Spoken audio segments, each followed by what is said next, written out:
What's up? What's up? What's up? Welcome in, guys. Farzin Vasugian here with you for another episode of the Chiefs Own podcast on a Tuesday, doing a podcast for the third straight day. Man, we are just dishing out podcasts for you guys. I think we've done like 7 or 8 in the last 7 days. Yeah, we're just rolling, man. It's nonstop here on the Chiefs Zone podcast. Welcome in for all of you watching live on a Tuesday evening. Some of you guys probably at home. Some of you guys might be listening live while you're on the road, traveling for the holidays. And by the way, happy Thanksgiving to all of you. Thankful for all of the great listeners and all of you guys for the support over the years, especially this season. By far, the best season of the podcast and all the social media in terms of content. So really appreciate you guys. Thankful for you guys this holiday season. So again, a big thank you to all of you and happy Thanksgiving to all of you guys out there, all of you Chiefs owners out there.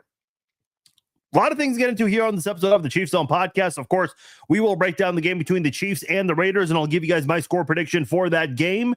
We'll also talk about some of the injury updates, as we do have some confirmations about the rumored injuries that were out there, and just looking at the Chiefs right now, what they're going to do to combat that. DJ Humphries practiced for the first time today. Matt Nagy spoke to the media about that addition, so we'll talk about that and much more here on this episode of the Chiefs Zone podcast. Again, for those of you who are tuning in now, just want to say one more time, happy Thanksgiving. Appreciate all of you guys tuning in, whether you're at home, at the gym, wherever you might be, maybe even while you're traveling, you're listening to the podcast live or later on after the live streaming. So appreciate all of you guys who are tuning in and listening to the podcast. All right, let's get right into it here. I want to let you know this podcast is brought to you by SeatGeek. First-time customers can use my promo code Farzin and you'll save $20 off your first purchase from SeatGeek. Whatever you want to get tickets for, sporting events, concerts, go to SeatGeek.com. Pick your tickets from there, and at checkout, use my promo code Farzin and you'll save $20 off your first purchase from SeatGeek.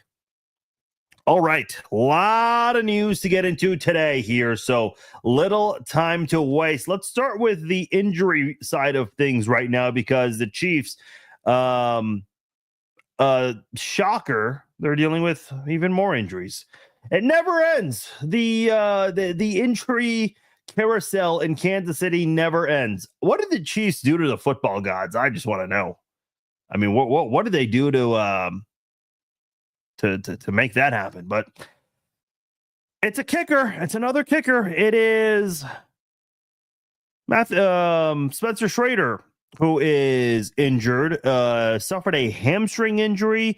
I guess there was some confusion about when this injury occurred. Apparently, it happened while the team was working out on Monday. So that is when that injury occurred.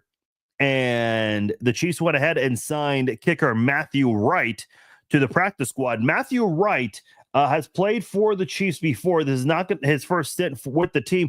And if I can't remember if it was Amendola or Wright. I think it was Matthew Wright. They brought him back towards the end of the season too. And he ended up playing for the Chiefs a little bit. He was with who was he with earlier this year? I think it was San Francisco. And he suffered that injury with the 49ers and only played one game for them. He was 3 for 3 in field goals and 3 for 3 in PATs. When he was with the Chiefs, he only played a couple of games, made a 59-yarder against the Raiders. That was that insane Monday Night Football game when the Chiefs were down 17-0. Remember that game? And then Devontae Adams shoved the cameraman after the game. That was insane. That was insane, to say the least. And then also he was on the team when the Chiefs beat the Bucs on Sunday Night Football. That was the last showdown between Brady and Mahomes. He made all 5 PATs in that game, made 2 of his field goals there. The entire season, and because he did spend time with another team. I believe it was Indianapolis, or maybe it was another team. Can't remember. Oh, no, it was the Steelers. My apologies. He ended up finishing the season 15 of 18. I mean, not bad for a kicker off the street. Made a 41-yarder with the Steelers that year, a 43-yarder. So he was able to get going. I remember Matt Amendola was the other kicker, and he had a hard time kind of getting into a groove. So The Chiefs just tried to get something going until they got Butker back, and Butker was not 100% either when he came back, still missing kicks. Obviously, last year was a great year for Butker. Butker right now recovering with that meniscus tear, a minor knee injury. Not going to sideline you for a very long time. The expectation is 3 to 4 weeks, so we'll see. He's on IR, so it has to be at least 4 games.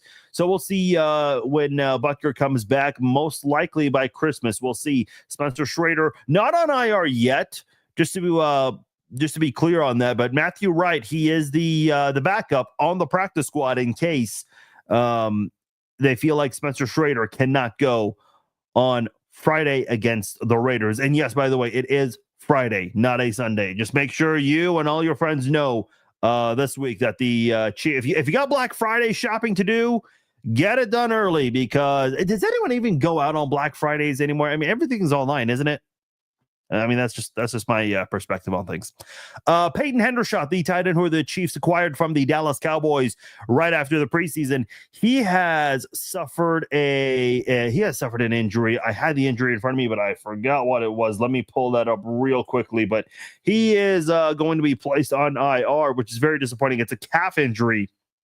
And this is someone who the Chiefs acquired, had some high hopes for. He was actually one of the highest graded pass catchers by Pro Football Focus in terms of his catching ability. Made a nice snag a couple of weeks ago for the Chiefs. I think it was against Buffalo. Yeah, against Buffalo, where he did that. So he's someone who the Chiefs are definitely going to miss. It's not very clear how long he'll be out for, but again, the injury list just growing more and more for the Kansas City. Yeah, I see all the happy Thanksgiving comments. Hey, appreciate all of you guys. Thank you guys again for those of you who came in late. Appreciate you guys, and happy Thanksgiving to all of you and your families. And thankful for you guys. The season has been awesome in terms of numbers for the podcast and all the social media content, not just this Facebook page. YouTube growing gradually. And again, if you guys haven't done so, please subscribe to the YouTube channel. Let a friend know about the Chiefs Zone channel on YouTube. TikTok's growing, X is growing, Instagram's growing, and it's all thanks to all of you guys. So please appreciate all of you guys and everything you've done for the support for me and this podcast. Just want to get that out there again for those who came late. Cam Thomas was waived. My guess is they want Cam Thomas back on the practice squad. We haven't really seen Cam Thomas much. He has been inactive in some games, so we don't really know. I mean, if it's a loss, it's not the biggest loss in the world. And obviously, DJ Humphries, the Chiefs officially announced it today that he is now a member of the team. He's going to be wearing number 70 for the Chiefs. One important thing to note, the Chiefs have 51 players on their main roster right now. So obviously there are 2 very big empty spots. Boy, who will they elevate from the practice squad? I mean, the suspense is killing me. I'm sure it's getting to you guys as well. Oh yeah. Isaiah Pacheco and Charles Omenihu, they are on IR right now.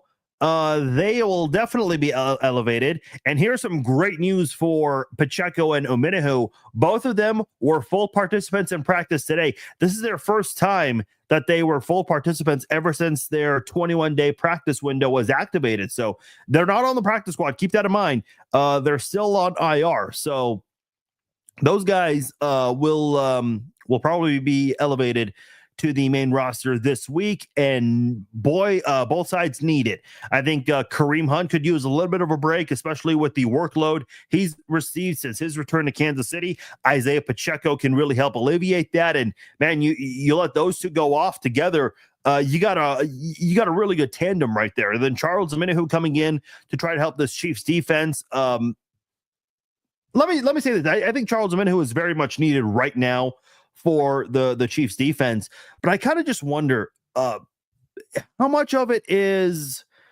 really on Omenihu, because I'm still kind of wondering, you can have the best pass rush in the NFL, but if your secondary is not covering, and that's unfortunately been a big issue for Kansas City in the last couple of games,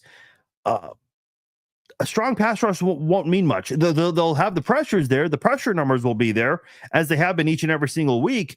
But if you don't get those sacks, that can be the difference maker. And right now, Kansas City, their pass coverage has not been at its best the last couple of games. They haven't made a move for a cornerback recently, And I know Nazeeh Johnson, he's kind of been the guy that a lot of people have been kind of pointing the finger at, saying that this is the guy that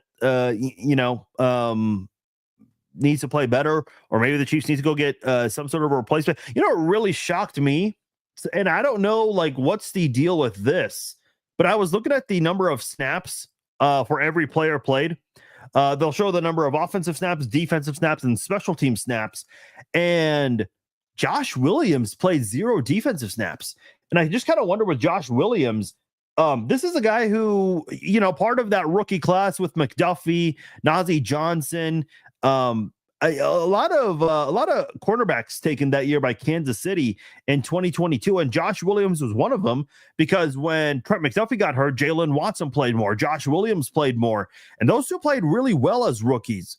But unfortunately, Jalen Watson this year suffered an injury, and we haven't seen much of Josh Williams this season. And I'm just looking at his defensive snap counts.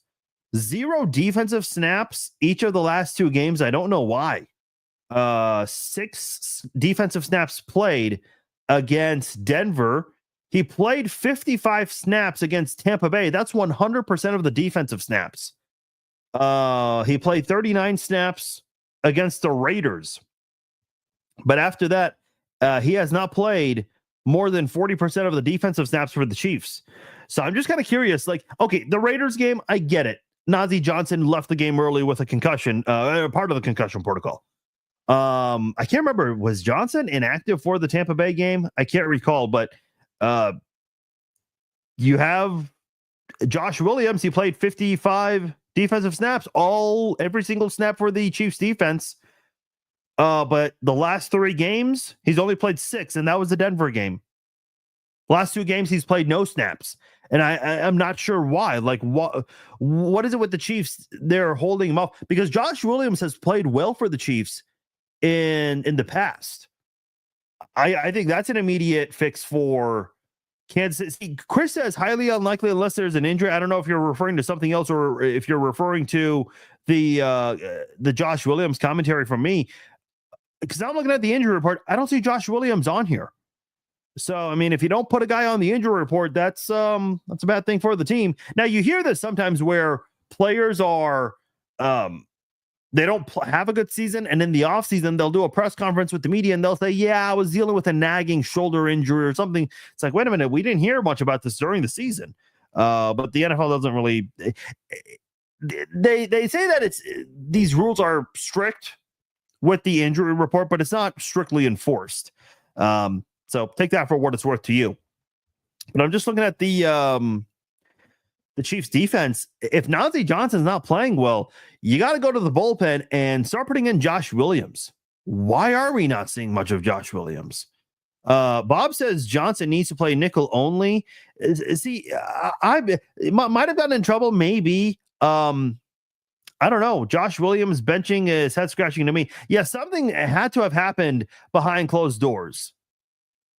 I mean, why else are you not playing this guy? Because, again, I'm not saying this guy is a future Hall of Fame cornerback, but for right now, I mean, in his time with Kansas City, he's done well for you. So the fact that he's not playing kind of has me questioning things. Definitely has me questioning things. And by the way, Jerry, I see your comment about DJ Humphries. I think someone else was asking about DJ Humphries as well in terms of, Brad, I see your question about it. Tommy, you've been asking about. Everyone wants to know, is DJ Humphries going to play this week? I'd like to see that happen, but I know that's not the question. Here's how I think it's going to happen. I think the Chiefs are going to move with Wanye Morris to be their left tackle going into Friday's game. If Wanye Morris is struggling, and when you look at not Patriots, I'm sorry, the Raiders pass rush right there, you have Max Crosby and you have Tyree Wilson. They don't have a lot of big name players on the team, hence why they only have a couple of wins. But Max Crosby, I mean, he hasn't had a sack in 4 games, but he's still Max freaking Crosby. Wilson, look, those guys, any average pass rusher can beat Wanye Morris. Unfortunately, we've seen that time and time again. Whenever you see a really bad offensive tackle go up against a really bad pass rusher, you got to wonder, something's got to give there. And unfortunately for Wanye, the guys who are, at a very similar skill set to him, opposite of him, they've won that battle. Jawan Taylor, who is on the injury report with an ankle and a knee injury, he was a full participant today. He's been inconsistent this year. Yeah, committing a lot of penalties and kind of some good blocking games, some bad blocking games with Jawan Taylor. But with Wanye Morris, here's how I see things panning out. If Wanye Morris struggles in this game, you got to make that switch. Got to make that switch in this game. Listen, we're not dumb here, okay? When I say we're not dumb, I'm talking everyone. Me, you guys, every Chiefs fan out there, and the coaching staff, and the players. And listen, no disrespect to the left tackles the Chiefs have, Wanye Morris and Kingsley Suamataia, but let's be honest here. Why is DJ Humphries on the team? Because when you look at Wanye Morris and Kingsley Suamataia combined, they've allowed like 30, almost 40 pressures on the season. That's top 10 in the NFL if it was just a singular left tackle.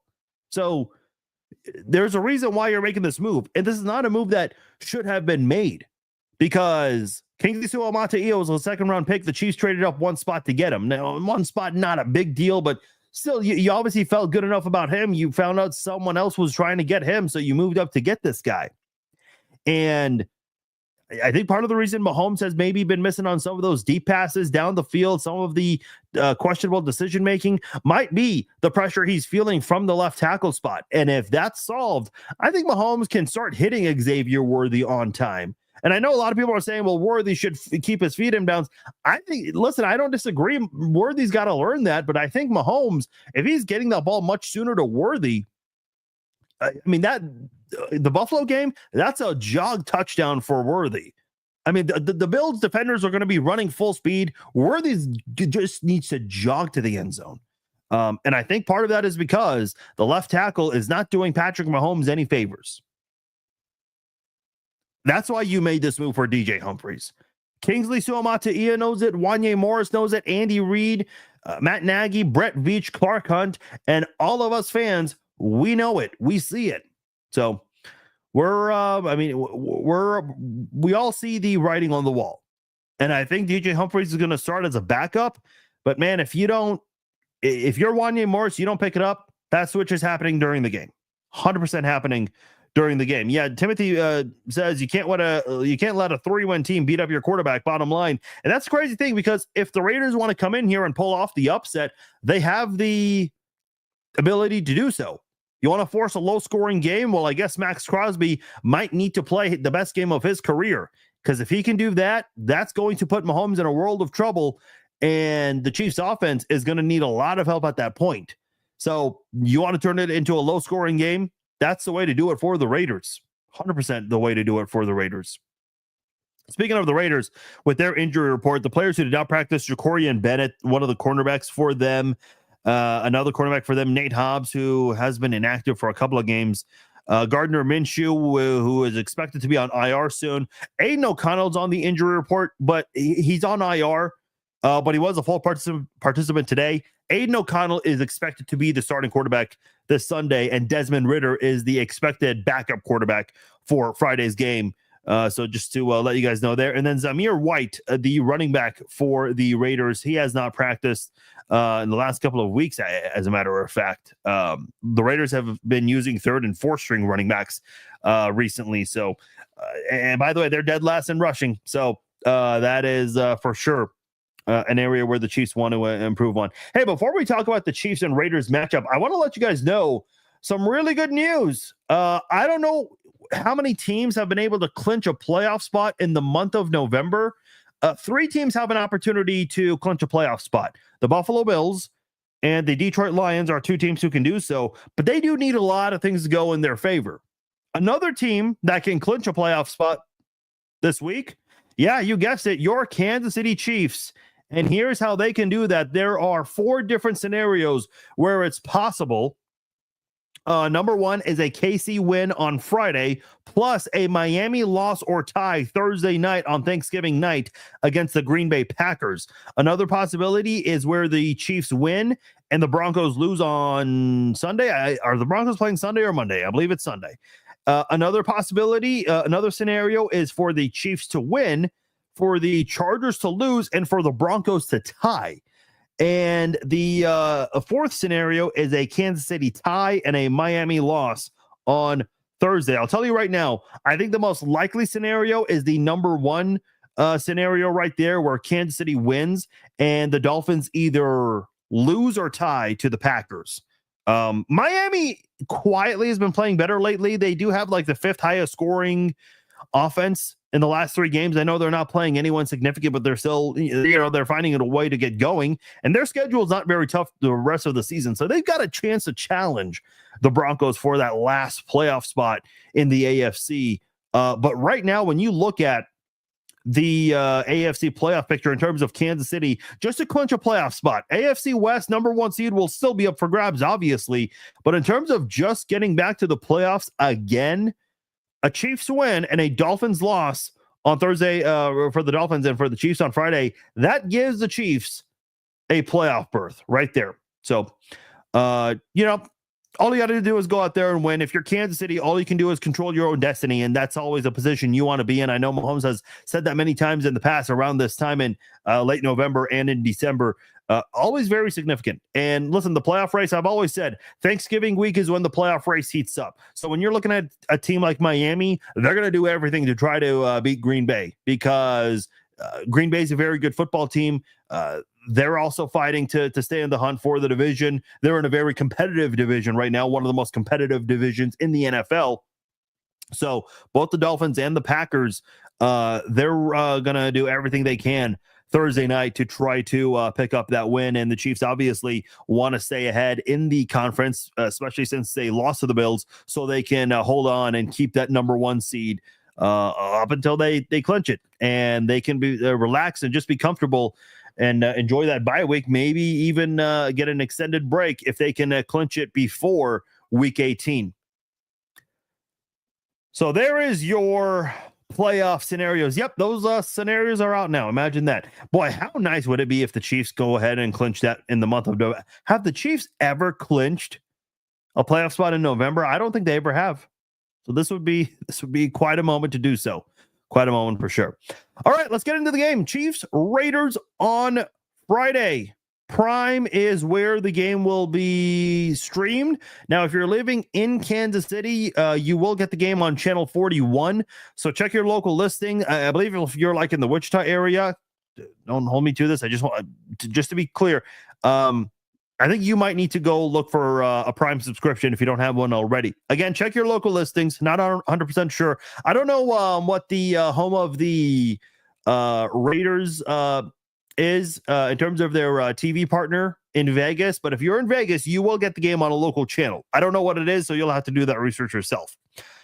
Let's see. On my sheet here, I said Ian Eagle and Charles Davis. That is incorrect. It is Al Michaels and Kirk Herbstreit. They will be announcing the Chiefs-Raiders game. This will be the first and only game from Al Michaels and Kirk Herbstreit. The referee is Clay Martin. If you guys want to Venmo him, you guys know what to do. The Chiefs opened up as... What did they open up as? They opened up as 13-point favorites. 13-point favorites. Imagine that. It has dropped to 12, which is still significant. It's the second week in a row the Chiefs have the biggest point spread in their favor from the odds makers. So take that for what it's worth to you. The Chiefs are minus 625 favorites. The Raiders are at plus 455 in this game. The over-under, I forgot to write the over-under in this one, so bear with me. I'm going to look for that real fast. The over-under is 42.5. That is where it stands right now for Chiefs Raiders. By the way, if there was ever a time to give Travis Kelce an anytime touchdown scorer, this is the game to do so. In fact, maybe even pick him for the first touchdown of the game, because I don't know if you guys knew this. Patrick Mahomes, he is currently tied with Len Dawson for the franchise record for touchdown passes in Chiefs history. Travis Kelce, he is tied with Tony Gonzalez for the franchise record for touchdown catches in Chiefs history. So if Patrick Mahomes throws a touchdown pass to Travis Kelce, if that's the first touchdown of the game for Kansas City, they both break the franchise records at the same time. Who keeps the football? I don't know. I think that it'd be kind of cool if they did something special and let Brett Veach, Andy Reid, or Clark Hunt keep that football there. Obviously, if Mahomes throws it to anyone not named Travis Kelce, I think that's very significant for Mahomes, for him to keep the ball, and then Kelce gets to keep his ball later on. But boy, I just think it would be a really, really special moment if Mahomes and Kelce, they got to break that record together. I know we as Chiefs fans, we kind of, and I don't want to disrespect the regular season, but we just don't see a lot of value in the regular season anymore. I mean, we always prioritize the playoffs and the postseason success far more. But if Mahomes and Kelce connect at the same time and break the records, that has to be one of the more special moments in Chiefs history. And it will happen at home against the Raiders of all teams. So this is absolutely, I mean, I would imagine they stopped the game briefly. Well, technically you don't have to stop the game. Just go kick the PAT. And during that break, you can honor both Mahomes and Kelce, but that is going to be a very special moment. So that has to happen this Friday. Has to happen this Friday. Got to do it at the same time. Like, come on. This is by far the best duo in Chiefs history. I mean, Derek Thomas and Neil Smith, they've had the number one duo for a long time in Kansas City, and Kelce and Mahomes, they've taken that over with everything they're doing. So many records they've broken together. So for them to be able to do this one together, whether it's on the same snap or in the same game or later on, it'll be a really special moment. We're never going to get this duo again. Listen, I thought when Tony Gonzalez was traded, that was a very sad day in 2009. I still remember that. And I remember a lot of people just thinking, you're never going to find a Tony Gonzalez ever again. Wrong. You found someone better. And I'll tell you right now, and I expect good things from Noah Gray, but you're not getting another Travis Kelce ever again. I mean, if you find a way to get an all-star tight end three different times in a short time span, I mean, Tony Gonzalez was in the mid-70s, so not too short, but it's also, fairly recent memory. I mean, we all remember the late 90s and 2000s with Gonzalez. I mean, it's just difficult to do. It is very difficult to replicate that type of success, especially at the tight end position. So enjoy it while you still have him, because, I said this last year, but I'll say it again. I do think it's possible this could be Travis Kelce's final season, especially if it ends in a three-peat. There's no better way to walk off into the sunset with Taylor Swift right beside you, and you have 4 Super Bowl rings, 3 of them consecutively. So I definitely think that's certainly possible. So that record, very possible this Friday at Arrowhead. And again, better time to do it against the Raiders. Speaking of the Raiders, their head coach Antonio Pierce, obviously not a good season for the Raiders, not the type of season that Antonio Pierce thought it would be. Raiders fans were thrilled. I mean, Max Crosby was publicly campaigning for him, and Raiders fans got behind Max. When Max Crosby says something, Raiders fans will get behind it, understandably so, but it just has not been that type of a season for the Raiders. There's no progress being made. They're 2-9. And how bad has it been? Well, bad enough that they fired Luke Getsy, the guy who was the offensive coordinator the last time these two teams played. And they also fired a couple of other assistant coaches on offense. He got fired after week 9 after the loss to the Bengals. And they went into the bye week with Scott Turner as their offensive coordinator. Scott Turner was the Raiders pass game coordinator, now the interim offensive coordinator. He was previously with Washington, where Ron Rivera was, several other stops in the NFL and college football. He actually has a little bit of a Chiefs connection here. Remember John Baldwin, the wide receiver the Chiefs took in 2011? Scott Turner was the wide receivers coach for Pittsburgh when Baldwin was drafted. It's funny. I was actually doing some research on Scott Turner, and I was looking. I saw 2010. He coached wide receivers for Pittsburgh, and I realized that's where John Baldwin was before the Chiefs got him. And I just did some research, and you saw some articles about John Baldwin and the praise he was getting from Scott Turner around that time. So yeah, Small world the NFL is. By the way, Scott Turner is the son of Norv Turner, former NFL head coach, and Norv Turner, of course, he was the head coach for the Raiders for a little bit. So obviously got a little bit of a Raiders history in the family there. When it comes to total offense, the Raiders are 28th, 16th in passing, dead last in rushing. We mentioned that earlier, 26th in scoring. Third down offense, 24th in efficiency. And when it comes to red zone efficiency, they are 25th in that category. Gardner Minshew was supposed to be the backup coming into this game, but he took a big hit against the Broncos late in the game. He got hurt. Desmond Ridder stepped in. I'll be honest, I did not know Desmond Ridder was playing for the Raiders until I saw that. Listen, I still laugh at the fact that the Falcons, they picked Desmond Ridder to be their quarterback. Oh, that was quite a decision. All right. But neither here nor there. Aiden O'Connell, he is expected to be the starting quarterback for the Raiders. He has played 4 games this year, 2 touchdowns, 2 picks, 455 yards, 3 sacks, started a couple of games, fractured his thumb against the Rams on October the 20th. They benched Gardner Minshew for O'Connell, but O'Connell got hurt, so they went back to Minshew. Minshew obviously got hurt. He's out for the season. He broke his clavicle in that Broncos game, so they're now bringing O'Connell back. The Raiders are winless in all of the games O'Connell has played this year, including the 2 starts he's had.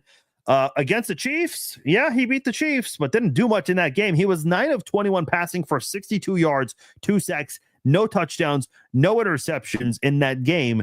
Did not complete a pass after the first quarter against the Chiefs. The last 3 quarters, no completions whatsoever. And the Chiefs lost to him. Yeah, the Chiefs lost to him. Why did the Chiefs lose? Well, Zamir White, he ran 22 times for 145 yards, and he had that really nice 43-yard run late in the game to ice it and pull off that upset on Christmas Day. Mahomes, he committed 2 turnovers, and that allowed the defense to score 2 touchdowns off those turnovers. Those 2 turnovers by Mahomes, 7 seconds, the worst 7 seconds of his career. Raiders defense scoring 2 touchdowns in the span of 7 seconds. If that doesn't happen, the Chiefs win that game, even with their offensive struggles in that football game. So, listen, I know a lot of people will say, well, the Raiders came in last year and pulled off the upset. Yeah, but it was Mahomes and the 7 worst seconds of his career that allowed it to happen. Their running backs, Alexander Madison and Zamir White, they did not play against the Broncos last week.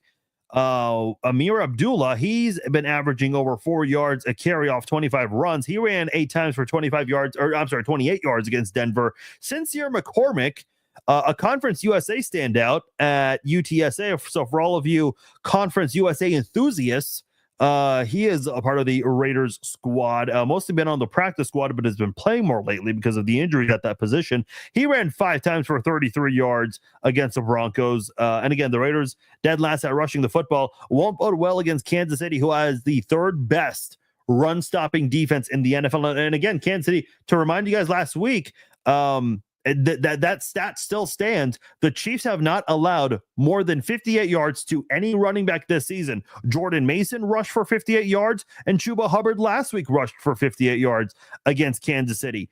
Now, the one big bright spot on the Raiders offense is Brock Bowers. He has 74 catches. That's the 2nd most in the NFL. By the way, obviously the most by any tight end this year. You know who has the 2nd most receptions by a tight end? Travis Kelce. So for all the people who said Travis Kelce is washed up and blah, blah, blah, yeah, Travis Kelce's fine. By the way, Travis Kelce, he has the 4th most receiving yards for tight ends. I mean, the stats for tight ends have not been great the last 2 seasons, but Travis Kelce is still one of the more productive tight ends, even at 35 years old. So for people who think that that Travis Kelce is washed up and not playing well, find me 5 tight ends doing better than him right now. Not going to find many. Brock Bowers is 100%. And I'll tell you right now, Brock Bowers, to me, is your AFC, or I'm sorry, not your AFC, but your NFL Offensive Rookie of the Year. The only other person who should receive a vote over Bowers is Bo Nix. Jaden Daniels got off to a phenomenal start, but he has not played well lately. He does not look like the unstoppable Jaden Daniels he looked like earlier in the season, and the Washington Commanders are not playing great football. Did I finish that Big Mac? Hell no. Dude, you guys, time out from this Raiders Chiefs talk. For those who don't know, I do a thing called Taste Test Tuesday every single Tuesday. And, spoiler alert, you guys want a preview of next week's Taste Test Tuesday? Right here, the Kelty Mix. That is going to be next week's Taste Test Tuesday. Figured I'd show you guys. Obviously I pre-record these things in advance. I'm actually going to be traveling soon, so I'm going to have to pre-record a couple of these. But look, I worked at a McDonald's when I was 16. And I remember looking at those Big Macs. I'm like, who in the fuck eats these? Seriously, who eats these? And then the Chiefs and some of these teams, they do the Big Mac sack, where if your team gets a sack the next day for 24 hours, it's a buy one, get one Big Mac. I do not know who in the hell needs two Big Macs. Dude, I took a bite of that thing. If you watch the video, you already know how I reacted. Spoiler alert. I'm not going to spoil it, actually. Go watch it. And no, Mickey, I did not finish that. Hell no.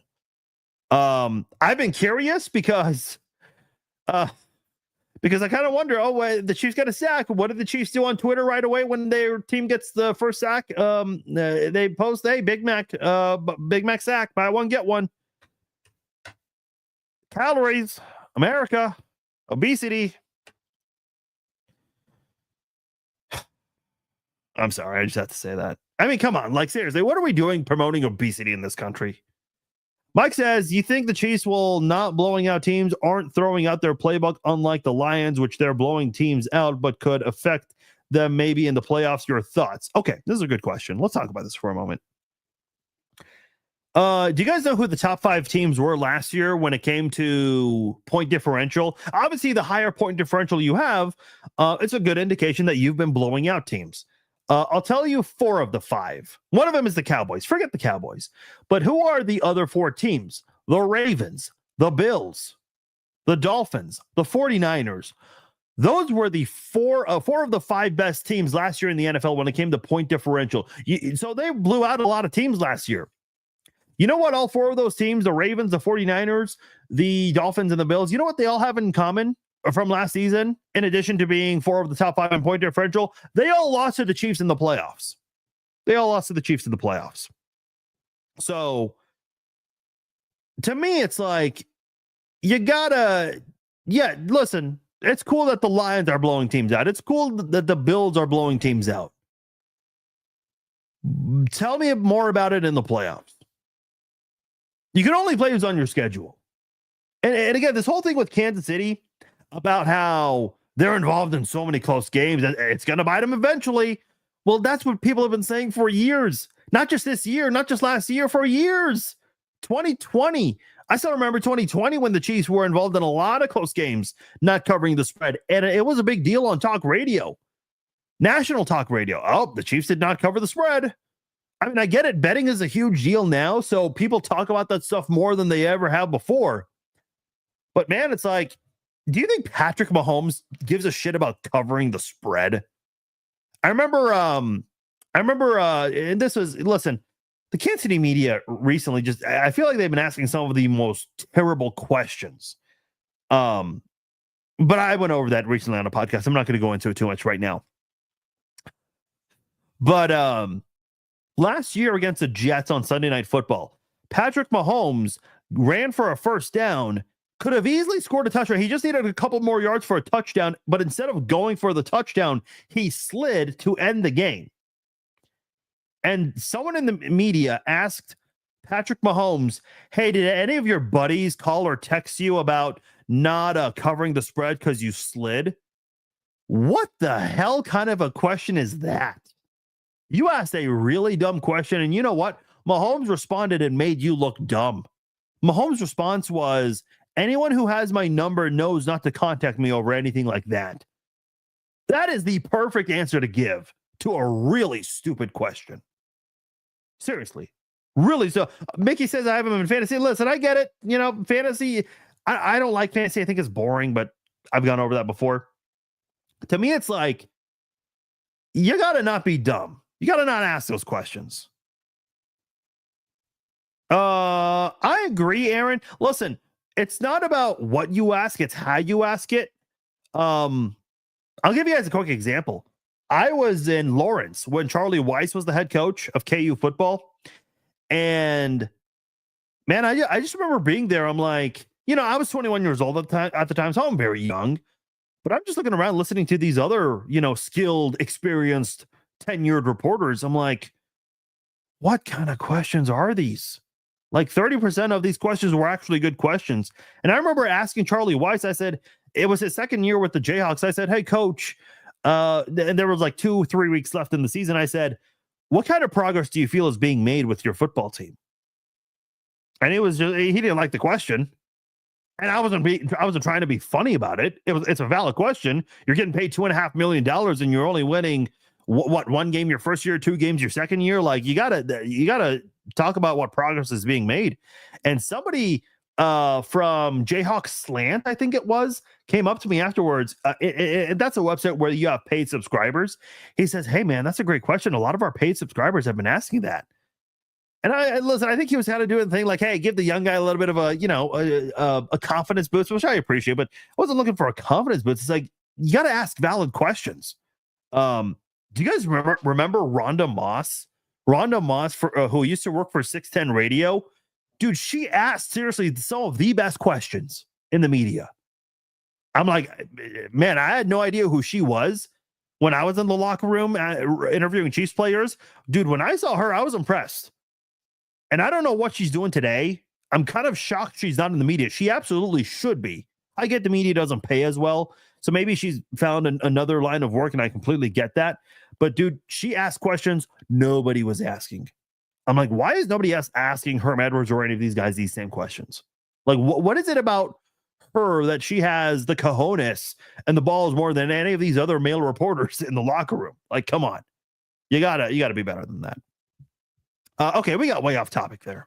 Brock Bowers, he had 4 catches for 38 yards last week against the Broncos. One of the quiet games he's had so far his rookie season.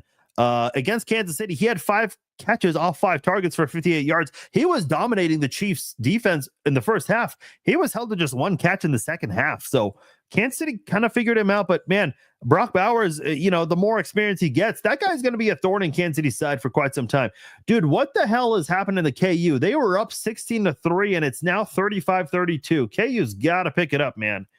Offensive or wide receivers, Trey Tucker, well, he had 7 catches for 82 yards last week. Jacoby Myers had 100 yards last week.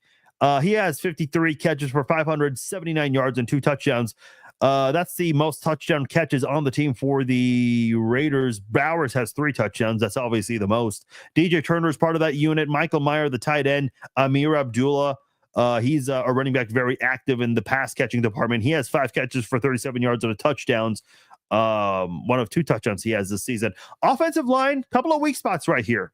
Their offensive tackles, Colton Miller on the left side, he's allowed 7 sacks. That's tied for 5th most in the NFL. DJ Glaze, the right tackle, yes, that's really his name, DJ Glaze, has allowed 28 pressures. That is tied for 10th most in the NFL. And their center, Jackson Powers Johnson, he's committed 10 penalties. That is tied for 10th most this season. Their defensive coordinator is still the same guy, Patrick Graham, 14th in total defense.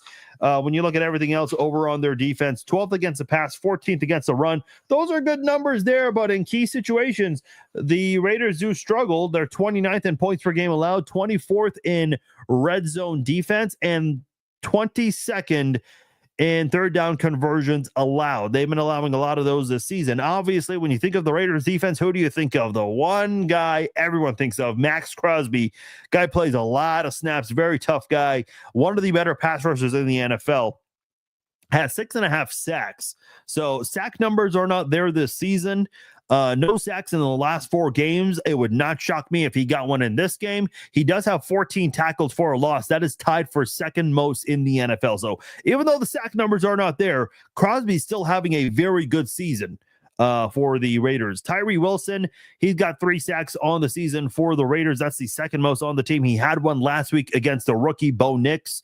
Christian Wilkins has 2 sacks, but he's on IR. He was a big addition in the offseason, but hasn't played much for them. Charles Snowden, Adam Butler, part of that defensive line as well. Robert Spillane, one of the good linebackers in the NFL, has 102 tackles on the season. That is the 10th most in the league. He also has 7 tackles for a loss. Their safety, Trayvon Morig, he's got 73 tackles. That's the second most on the team, and that is the 12th most among safeties in the NFL.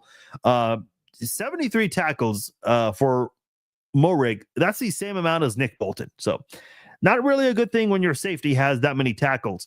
Part of that secondary unit as well, you have Jack Jones, you have DeCarian Richardson, a rookie for them. You also have Darnay Holmes, a nickelback for the Raiders.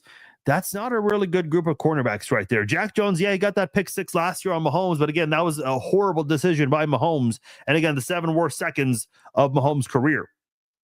So when you look at that Raiders secondary, they don't really pose a lot of big threats there, especially at cornerback. You got to think at some point, Mahomes and Xavier Worthy, they take advantage of these weak secondaries that they keep getting each and every single week, because next week won't be as easy. And there's an opportunity for Worthy and Mahomes to continue to get going more. They're starting to get involved more together, 4 catches and back-to-back games. So that connection needs to continue. Absolutely needs to continue. Worthy has not had 5 catches in a game. I'll say this. In terms of over-under, if I have an opportunity to pick the over for Xavier Worthy to get at least 5 catches, I'll do that in this game. I'll do that for Xavier Worthy in this game.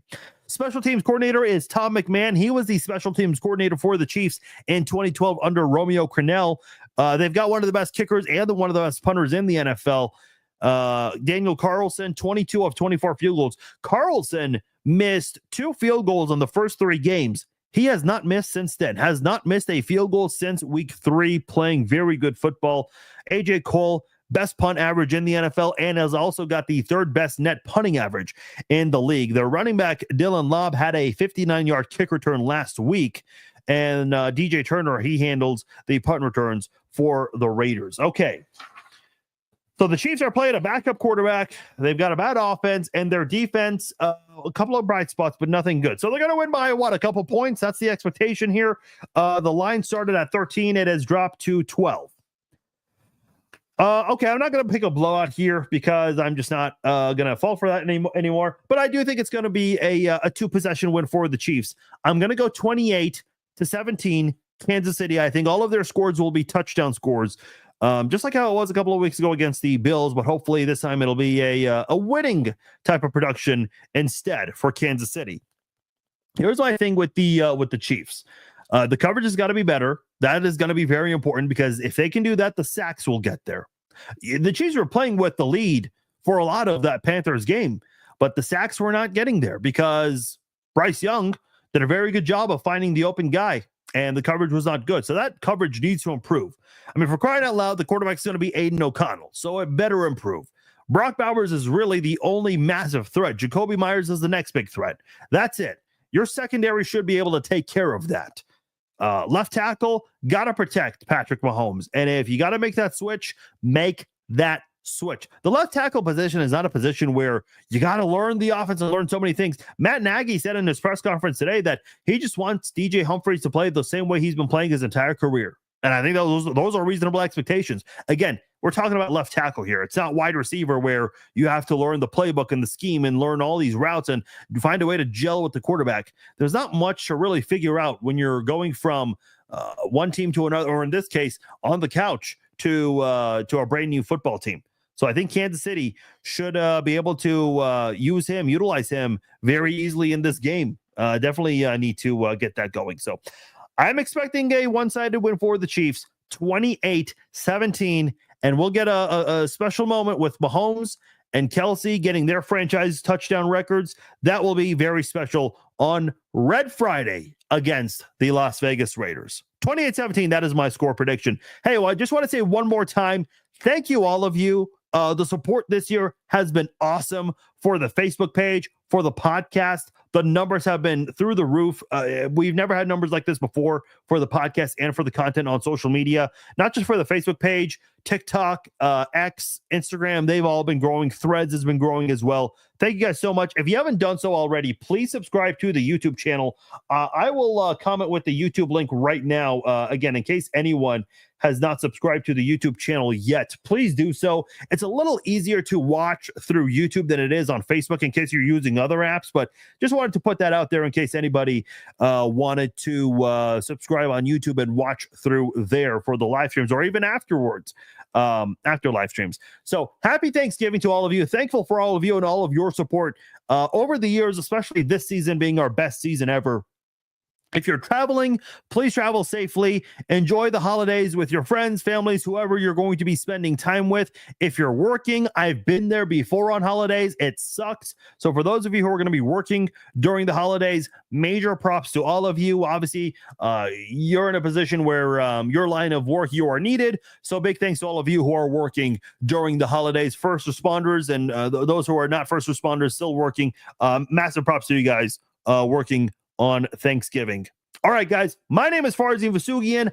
I am out. Thank you again for downloading and listening to this episode. And for those of you who watch live, appreciate you guys as well. I'm out. Take care.